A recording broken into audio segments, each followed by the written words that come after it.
Bienvenidos y bienvenidas sean todos ustedes, queridos terregalenses y estimadas terregalistas, a este su espacio del Terregal de Ray. Muchas gracias por estar aquí. Espero que esta información les guste y les sirva. Y bueno, el día de hoy vamos a tratar el tema de mover o no la tierra. ¿Por qué sí? ¿Por qué no? ¿Cuándo sí? ¿Cuándo no? Bueno, si quieres averiguar de por qué exactamente hacerlo o no, quédate en este video porque seguramente esto te va a interesar. Mi nombre es Ray y estás aquí en el Terregal de Ray. Vámonos.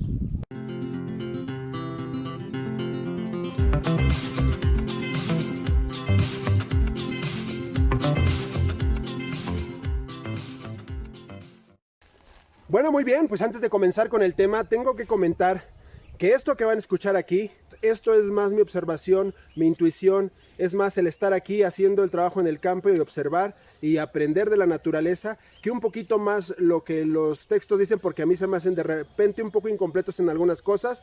Así es que es mi experiencia, es mi forma de ver las cosas. Está compuesta de varias cosas, sobre todo minerales, agua, aire, materia orgánica y microorganismos, mesoorganismos y macroorganismos. Bueno, minerales. Los minerales en el suelo, estamos hablando de un suelo sano, de un suelo casi, podríamos decir, intacto, ¿sí? En buenas condiciones, de calidad. No sé si en el bosque o no, pero bueno, en términos generales. Los minerales en ese suelo, en general, van a ocupar el 38%. El 38%. En los textos van a encontrar que dice el 50%. El aire, bueno, esto es en conjunto con el agua, porque un suelo seco, cuando no hay agua, quedan los poros donde estuvo el agua y los ocupa el aire. Pero en un suelo sano, se supone que el 17.5, la mitad, 17.5 de cada uno, para hacer un 35%, están ocupados respectivamente por aire y por agua, ¿correcto? Materia orgánica, hay dos tipos. La que tiramos, que ya está muerta y en proceso de descomposición, o la viva, que estamos hablando de quiénes, principalmente las raíces. En la viva estamos hablando de las raíces. Las raíces pueden llegar a ocupar hasta el 15% y la muerta puede llegar a ocupar hasta 10% para un total de 25%.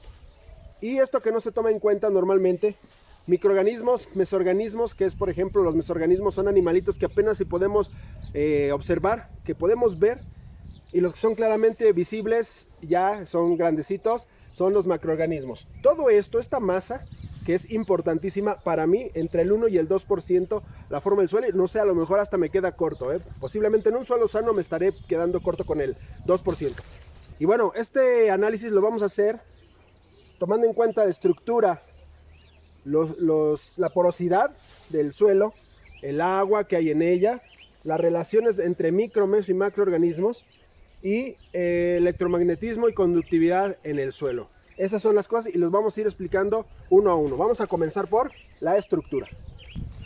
Bueno, entonces las partículas son todos los agregados que tenemos en el suelo, ese horizonte que cuando hacemos un corte podemos identificar y que son las partículas de diferentes tamaños y de diferente composición que podemos encontrar. Aquí pues puede ir desde la materia orgánica poco procesada a la que está muy procesada. Podemos tener gravillas, podemos tener arenas, podemos tener una gran cantidad de cosas que van a formar esos horizontes, esas partes, esos agregados, estructura del suelo. Pero también tenemos tipos de suelo, por supuesto. Estos tipos de suelo tienen que ver con el suelo arcilloso, suelo arcillo arenoso, areno limoso, etcétera. También dentro de esa estructura no pueden estar ahí sueltos nada más así, y si creemos que solo están pegados porque están juntos, pues no, hay uniones. Esas uniones, hay muchos tipos de uniones. Yo me voy a quedar corto seguramente al poderlas mencionar, pero principalmente les podemos llamar enlaces de contención o enlaces de unificación, que es quién los mantiene pegados, quién los mantiene juntos e integrados. Eso es lo más importante, integrados, que es diferente a juntos. Esta contención la van a formar los propios agregados con algunas reacciones, podemos decir así, físico-químicas, pero también los micro, meso y macroorganismos van a ayudar en este maravilloso proceso. Bueno, hay dos tipos de uniones, dos tipos de cosas que podemos decir que contienen y que mantienen, además de unidos, mantienen unificados este tipo de agregados para que funcionen como una entidad viva llamada suelo. Los de superficie y los que son un poco más profundos. Yo puedo decir, me atrevo a decir, que los superficiales, en donde está la mayor descomposición o el mayor proceso de descomposición de la materia orgánica, donde se encuentra en ese proceso entre crudo a medianamente procesado, que sería la parte superficial, hay un moco, el moco de la vida, que yo lo llamo y que lo he ejemplificado mucho cuando ustedes tocan la lombricomposta. Ese moco extra que los microorganismos y que los mesoorganismos como las lombrices le dan para formar una unión que es tan fuerte que si ustedes secan un pedazo de lombricomposta, van a ver que literalmente se hace una piedra, no se desmorona. ¿Quién une esas partículas? Y tenemos las profundas que son los enlaces ya más fuertes que le llaman húmico-arcillosos. Estos enlaces húmico-arcillosos son los que principalmente hacen esa contención, pero no solamente existen esos, existen otros. El calcio aquí es muy importante e interviene en las relaciones húmico-arcillosas para esta unión. También el silicio seguramente y el carbono. ¿Quién pega? También las raíces, también micorraíces, también otro tipo de entidades vivas pueden estar conteniendo, por supuesto. Es importantísimo la contención de las raíces, y aquí la podríamos poner en superficial y profunda, porque hay raíces superficiales y raíces profundas, y todo esto hace que abrace toda esta entidad viva llamada tierra y se conjugue esa entidad viva llamada tierra, se consolide como entidad viva, y entonces nos pueda dar origen a un suelo maravilloso que sea promotor principalmente de la vida. Muy bien, vamos a la segunda, que es porosidad. La porosidad podremos decir así que son los huecos, ¿sí? Los espacios en donde no hay ninguna materia, solamente hay aire, y estos espacios van a estar provocados por los huecos naturales, ¿sí? Los espacios entre las partículas y los agregados, por supuesto, pero también los huecos que los mesoorganismos y macroorganismos pueden hacer. Y bueno, a lo mejor van a estar diciendo, bueno, ¿qué es este 10%? Si habías dicho que de la porosidad aire y agua, entre comillas, o al menos aire son 17.5%, o aire y agua, cuando no hay agua, forma un 35%. ¿Por qué aquí el 10%? Porque estamos hablando de en un suelo sano, cuando el agua está ahí habitando, cuando está ocupando espacios, tiene que quedar huecos, porque si no, ¿cómo llega ahí el oxígeno? ¿Cómo llegan los gases? ¿Cómo respiran los microorganismos, etcétera? ¿Cómo las raíces también adquieren todo esto que necesitan, que es el aire? Entonces podemos decir que sí, que ese extra, donde no está el agua, puede oscilar, ¿no? Entre un 10, un 12, 15%, dependiendo del tipo de suelo, obviamente, pero le estamos poniendo aquí un 10% en donde a fuerza debe de haber entrada, debe haber espacio donde no sea ocupada por el agua ni por nada más. Y de ese 10%, el 4% lo ocupa principalmente el oxígeno. Requiere el suelo realmente poco oxígeno, si lo podemos decir así. Hay quien, algunos bibliografías manejan que es el 10%, etcétera. Bueno, en cuanto a mi forma de ver, es este 10% sí, pero de hueco, no de oxígeno. ¿Me explico? El 4% es ocupado por el oxígeno, el 6% por el nitrógeno, el 0.5% por el carbono y otros gases también, que todos estos se necesitan ahí abajo para los procesos, a todos los procesos de respiración físico, químico, biológicos que se dan en la rizósfera. Habíamos dicho que el agua ocupaba el 17.5% más o menos. Hay otros, obviamente hay suelos que pueden tener muchísima más agua.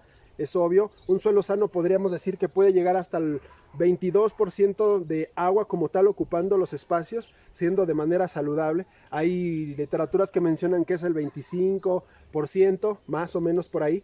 Pero bueno, vamos a manejar esta cifra del 17 al 20% del agua. Esta agua es vital. Esta agua, ustedes que siembran seguramente sabrán cuando no tienen la suficiente agua qué es lo que sucede. El agua es vital, que ocupe esos espacios para que todos los procesos de la vida se puedan dar. Relaciones o colonias, ¿de qué? De microorganismos, de mesoorganismos y de macroorganismos. Estas relaciones y todos sus procesos físico, químico, biológicos, obviamente son la base. Mucho es la base junto con los minerales. Ya hablamos de las 3 M's, microorganismos, materia orgánica y minerales, que son, digamos, el centro de funcionamiento, junto con el agua, la vida que se genera ahí abajo y que puede dar vida sobre el suelo. Es increíble y es maravillosa y es mágica. Ojalá puedan ver, al final les dejo el enlace para que puedan ver esto de las 3 M's. Bueno, entonces ya hablamos de relaciones y ahora vamos con las condiciones electromagnéticas del suelo que también son importantísimas. Todo se guía por cargas eléctricas, ustedes lo saben. La conductividad, cómo se mueven. Y ese intercambio que puede haber, esto en el suelo es muy importante y es tema de otro video, pero estas cosas que tienen que ver con cargas eléctricas e intercambios y flujos son vitales también para el suelo, que obviamente la base aquí es el agua para esa conductividad y muchas otras cosas, otras sustancias. Es fundamental, y este intercambio catiónico, esta conductividad, este electromagnetismo se ve influenciado para lo que vamos a explicar inmediatamente enseguida ya, porque ya describimos todas estas cosas que eran indispensables. Bueno, pues así bien, en un suelo sano, ¿qué tenemos? Una unión que tiene que ver con dejar poros. Esa unión no puede ser totalmente hermética, tiene que haber poros y tiene que por lo tanto haber lo que le llamamos estructura. Integración, por supuesto, no es lo mismo que unión. Ya la integración lo que hace es que todo eso que está contenido en la estructura, en esa unión, entonces se relacione físico-químicamente y biológicamente para causar una integración, una unificación y ya formar una entidad viva llamada Tierra como tal, que funcione siempre a favor de la vida. Las relaciones entre todos estos, sobre todo los que llamamos que están con vida, micro, meso, macroorganismos, raíces, por supuesto, las plantas. Intercambio, siempre hay un intercambio, siempre hay un toma y siempre hay un regreso, siempre hay una ida y un regreso. El caso más sabido es cómo las plantas se ven beneficiadas por tener microorganismos alrededor de sus raíces o incluso en sus raíces, como las micorrizas y otras cosas, pero la planta se beneficia de eso y le regresa a los microorganismos azúcares para su funcionamiento. Es increíble. Transformación, bueno, ya no tengo que decir, ¿no? La transformación de lo que es orgánico inorgánico, de lo inorgánico al orgánico, que para mí es la maravilla más increíble de la vida. Los espirales, por supuesto, también, vidas, muertes, siempre existen ahí en la Tierra. Con el movimiento, hay movimiento, nunca es estático, jamás será estático, todo el movimiento siempre cambia, cada microsegundo cambian las cosas, no pueden ser igual. Y el enigma, lo tengo que meter ahí porque hay cosas que nunca jamás vamos a podernos explicar, ni siquiera acercarnos, ni poder investigar y decir cómo son, cómo funcionan y cómo suceden. Así es que por eso lo meto aquí. Entonces, en general, vamos a tener dos tipos de suelo. Ya hablamos de suelo sano, o sea, suelo sano, estamos hablando de un suelo intacto. Desafortunadamente nosotros hacemos agricultura, intervenimos de una otra manera y entonces ya modificamos un poco las características, podríamos incluso decir a nuestra conveniencia o la de las plantas. Y tenemos dos tipos de suelo en ese punto. Los que hacemos con prácticas más amigables, no le voy a hablar de otra manera, hay muchos términos, pero prácticas más amigables que van a favor de la vida, y las industriales, prácticas industriales que están a favor de la muerte, con el uso de agroquímicos, pesticidas, insecticidas, fungicidas y todas sustancias químicas sintéticas para la producción de alimentos. No pueden ser a favor totalmente de la vida, absolutamente de la vida. Y si bien tampoco estoy en contra de ellas ni voy a hablar mal de ellas, porque de alguna manera ellas me han traído hasta aquí a partir de que yo tomé la decisión de hacerlo de diferente manera, les estoy agradecido por eso. Sin embargo, no comparto la manera. Y aquí en estas prácticas industriales, incluso aquí se dan, ojo, incluso aquí se dan, es cómo preparamos la tierra y cómo movemos la tierra para poder sembrar. ¿Qué hacemos a la hora de sembrar previo para poder poner unas semillas o unas plántulas y que crezcan a la manera que creemos que es la mejor manera, aunque a veces no es así? Entonces, ¿qué se hace? Bueno, y en realidad, ¿qué hacemos? Cuando movemos la tierra, hacemos 4 tipos de cosas diferentes. Esto va de acuerdo, estos son los centímetros a los que movemos hacia abajo. Cuando solamente movemos la capa superficial, que son 10 centímetros, que muchos de nosotros lo hacemos, estamos rastrillando, que es solo removiendo la capa superficial, que no tiene gran perjuicio, que no representa gran problema, pero que sin embargo, si no lo haces, también es mejor. Entonces, rastrillar, ¿correcto? ¿Es una buena práctica? Sí. Si se necesita, adelante, no pasa nada. Creo que es la práctica más noble y la que la mayoría de nosotros hacemos.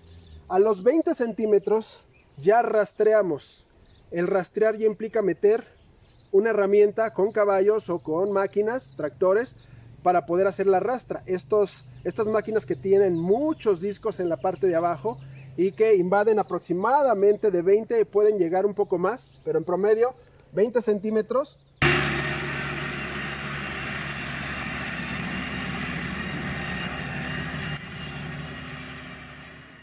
Y podemos decir que es adecuado, sí, depende. Aquí solo voy a decir depende. Depende de algunas necesidades, depende de algunas condiciones. No, de hecho, no puedo decir que todo esto es malo, pero para mí no es adecuado. Rastrear, ¿lo he hecho? Sí, sí lo he hecho. Para integrar una gran cantidad de materia orgánica que quiero integrar y no dejarla en el suelo, como aquí lo podrán ver, se los voy a enseñar. Vean aquí la cantidad de materia orgánica que hay y yo la puedo mezclar dentro de los primeros 20 centímetros para que se haga su mejor proceso. Claro, por supuesto, no es tan insaludable, lo podemos decir así, para el suelo. También no es que sea lo mejor, pero sobre todo cuando iniciamos a recuperar un terreno, pues relativamente válido, por algunas necesidades que ustedes consideren, y si es de vez en cuando no va a pasar absolutamente nada. Así es que puede llegar a ser una buena práctica, pero también puede llegar a ser una mala práctica cuando lo estamos haciendo todo el tiempo. ¿Sí me explico? Entonces creo que quedó claro lo que quería decir con esto. Y bueno, a los 30 o 40 centímetros ya aramos la tierra. Metemos un arado, metemos lo que ya le llaman, también aquí muchos le llaman barbecho.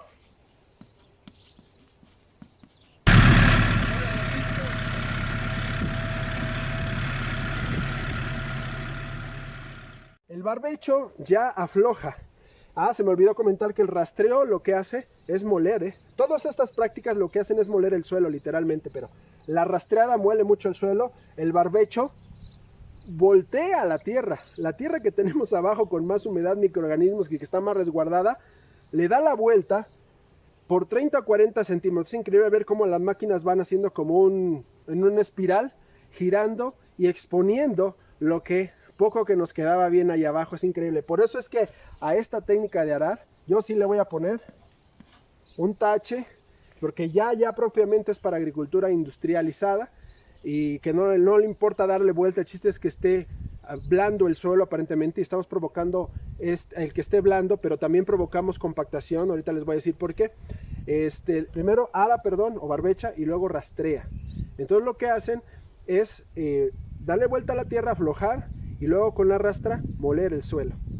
¿Qué pasa cuando molemos el suelo? Al inicio está blando, pero después se va compactando porque generamos partículas más pequeñas en el suelo, y entonces eso a la larga va generando cada vez más compactación, y cada vez vamos a tener que meter más fuerza y más veces el tractor o la herramienta para poder ablandar. Y bueno, a los 50 y 60 centímetros, ojo, a veces más, lo que le llaman la subsoleada.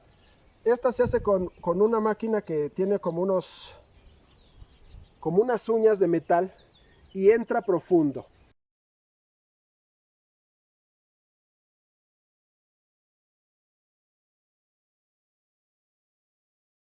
Para ablandar y para también, de alguna manera, dicen los que lo hacen, sacar un poco de nutrientes de más abajo porque la tierra ya no les da. Entonces tienen que mover mucho más, mucho más. A este subsuelo, al llegar tan profundo, pues para mí es lo peor que puede suceder, invadir tanto. Si ya invadir 20 centímetros la pensamos, ahora imagínense 50, 60, 70, 80 centímetros. Definitivamente aquí le vamos a poner 2 taches, porque definitivamente no es una práctica amable ni con la tierra ni a favor de la vida. Y la idea es que si tienes que profundizar más de 10 o 20 centímetros para poder cultivar, mejor hay que crear suelo. La mejor manera es, en lugar de irte para abajo, mejor vete para arriba, crea suelo, porque lo que necesitas es crear suelo, materia orgánica. Abajo habrá nutrientes abajo, pero no hay integración, no hay todo lo que estamos viendo aquí, o difícilmente lo hay, y quererlo sacar no va a servir de mucho. Siempre será mejor la creación de suelo. Bueno, y ahora sí, ya concluyendo el tema de la pregunta inicial, perdón si tuve que pasar por todo eso, pero es importante para, al menos lo que yo siento, poderme explicar. Y bueno, ¿qué estamos haciendo con esto? Aireamos de más. ¿Qué implica airear de más? Oxidar de más. Siempre que microorganismos, materia, bueno, en este caso raíces, mesoorganismos, macroorganismos tengan más oxígeno, más nitrógeno, más carbono de lo que necesitan, siempre va a haber problemas y no va a haber un trabajo adecuado y ni un desarrollo adecuado, pero lo vamos a poner así como una mayor oxidación, y la oxidación, ¿saben qué? Es daño, ¿no?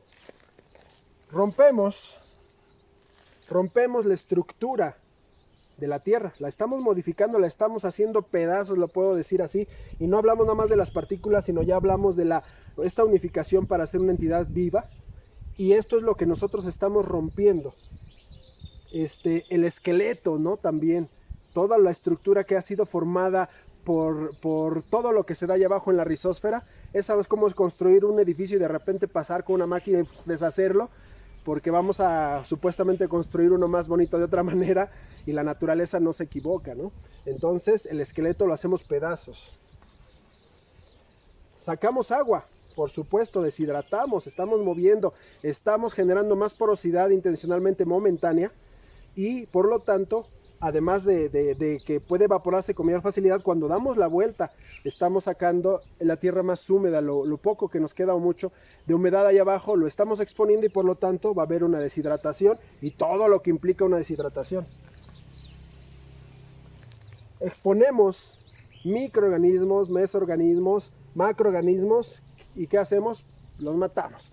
Los aniquilamos al exponerlos a los rayos UV, a más oxígeno, a otras condiciones en las que no están acostumbradas y entonces el suelo le va a costar muchísimo más trabajo arrancar. Por eso es que a la agricultura industrial no le importa esto porque tiene los químicos y eso y no interesa que estén ahí. Molemos suelo, porque si bien al aflojar estamos aireando y al aflojar vamos a generar más porosidad, más desarrollo de raíces, bla, bla, bla, bla, sí, pero en el momento. Pero tú observa una tierra que ha sido movida mucho tiempo, déjala un poco quieta y después vas a ver qué tan compacta se vuelve, porque al moler estamos generando partículas más pequeñas que se van a acomodar mejor y eso va a generar compactación y cada vez vamos a tener, es un círculo vicioso, ¿no? Muevo, tengo que volver a mover más, si no, no puedo y luego tengo que volver a mover más, entonces vamos a generar finalmente compactación y si se le va el agua a esa tierra que le hemos movido, ustedes van a poder ver una tierra compactada. Les voy a dejar un video aquí y al final también, si no puedo ya al final porque son muchos enlaces, lo dejo en la descripción, de la comparación de una tierra movida con agricultura industrial y el terreno que yo he tenido, una comparación maravillosa solo con la absorción de agua y ustedes la van a ver para completar este tema de compactación. Afectamos la humificación, claro, y sobre todo si vamos a subsolear o si vamos a arar, a lo que le llamamos barbecho, que entra bastante, entonces afectamos la humificación y las reservas porque le estamos moviendo. Esas reservas, esa humificación necesita estar quieta o el movimiento que la tierra naturalmente y todos los organismos vivos que están ahí le dan, pero no necesita más movimiento. Cuando le movemos, estamos afectando esas reservas, las estamos bajando, las estamos empobreciendo. Y ustedes saben que lo más rico que puede tener un suelo son las reservas, es la humificación. Afectamos la conductividad, electromagnetismo y el intercambio catiónico. Ya entrada porque sacamos el agua. Bueno, segundo, porque al meter herramientas de metal y estas que están haciendo mucha fricción, sobre todo las industriales, se modifican las condiciones electromagnéticas del suelo. El intercambio catiónico también se reduce. Todo este dinamismo de cargas debajo del suelo lo podemos ver afectado entre más movamos, entre menos movamos y obviamente lo cuidemos más al suelo y le demos las condiciones adecuadas, vamos a tener más conductividad, más intercambio catiónico y unas mejores cargas electromagnéticas que se redundan en si las tienes mal, en un mal flujo ¿de qué? De energías y en un mal flujo de nutrientes, en una mala comunicación y bueno, se vuelve un desastre literalmente. Y alteramos finalmente el ciclo de descomposición de la materia orgánica. Estamos alterando y esto implica un menor aporte de nutrientes, por supuesto. El suelo tiene sus etapas y el suelo tiene sus niveles. Cuando nosotros intencionalmente los cambiamos, no estamos haciendo lo correcto. Bueno, y antes de concluir, nada más quiero hacer observación porque habrá quien diga, bueno, y entonces, ¿cómo voy a hacer un buen suelo si no le muevo? Porque sí, yo llegué a pensar eso y mucha gente pensamos que la única manera es moverle y no. Hay maneras naturales de mullir el suelo si no tienes prisa para sembrar. Si tienes prisa para sembrar, pues bueno, sí vas a tener que hacer algún movimiento para integrar algún abono adelante. Solo procura no pasar los 20 centímetros, 30 ya sería así demasiado, para mí ya es mucho, pero bueno, si lo necesitas de inicio, no está mal, hazlo adelante y después piensa en moverle cada vez menos y tratar de llegar hasta la labranza mínima. Esto también se aplica a los bancales, se aplica al campo. A las macetas pues no es tanto, porque en las macetas sí a veces, como es un lugar tan pequeño, está elevado, no está en contacto con la tierra, se resecan mucho, se desgastan mucho y a veces que hay que sacar todo el contenido. Pero si tienes macetas o bancales más elevados, más grandes, o algún macetero que no esté en la tierra, que podemos decir que sigue siendo una maceta, puedes intentar también hacer este tipo de práctica, porque no, sobre todo en las más grandes. En las chiquitas pues va a ser un tanto ya complicado por el espacio. Entonces, maneras naturales de mullir el suelo, siempre aportar buena materia orgánica y con buena estructura. Si tú solamente pones, por ejemplo, lombricomposta ya muy fina, bien hecha, muy madura, no aporta mucho al suelo, pero no aporta estructura, ¿me explico? El bokashi de estructura aporta sí estructura. La composta incluso puede llegar a aportar estructura dependiendo cómo lo hagas. Entonces yo cuando abono siempre aporto, además que ya el abono lleva estructura, un poquito más de estructura con carbones, con rastrojos, con pajas, etcétera. Aquí se los voy a dejar ese video, creo que ya muchos lo vieron, pero de todas maneras aquí se los dejo al final o en la descripción, repito. Y aportando materia orgánica, agregándole materia orgánica de buena calidad y con buena estructura, vamos a empezar a integrarla lentamente, va a empezar a formar parte de esas capas de la tierra y va a haber una buena estructura. 2, al tener materia orgánica y al tener buena humedad, al cuidar la tierra y al tenerla siempre cubierta, vamos a tener la presencia de mesoorganismos y macroorganismos. Lombrices, escarabajos, un montón de animales. La verdad es que son muchísimos los que pueden entrar dentro de los primeros 20 centímetros y dejar huecos. Las lombrices incluso pueden llegar hasta el metro, a bajar más del metro y dejar esos huecos maravillosos para que el aire, el agua, las raíces los puedan utilizar. Las mismas raíces, tener ocupado el bancal, tener ocupada la tierra, nos hace que haya huecos ahí cuando la raíz muere. La raíz deja ese espacio, si no le movemos, la raíz deja el espacio y ahí puede ocupar ese espacio otra nueva raíz. El agua, tener el agua al día, el agua suaviza, el agua blanda. El agua es maravillosa porque puede hacer de un terreno muy duro en donde no entra una pala, con una cubetada de agua puede entrar la pala como si fuera mantequilla. Es maravillosa el agua. Entonces, si tenemos esto y hacemos esto y buenas prácticas y sobre todo cubrimos el suelo para mantener la humedad, para darle más resguardo a micromeso y macroorganismos, aportamos materia orgánica, se va a ir muyendo lentamente. Si no tienes prisa, cava lo menos posible, integra lo que tengas que integrar y de ahí es mejor, como si estuviéramos creando suelo. También tengo un video muy interesante que ojalá lo puedan ver, acá se los dejo. Perdón por tantos enlaces, pero pues es material adicional con lo que puedo complementar la información. Este video yo cultivé sobre piedra, creé en poco tiempo un poco de suelo y pude cultivar y coseché cosas maravillosas y no fue tanto tiempo como nosotros nos lo imaginamos.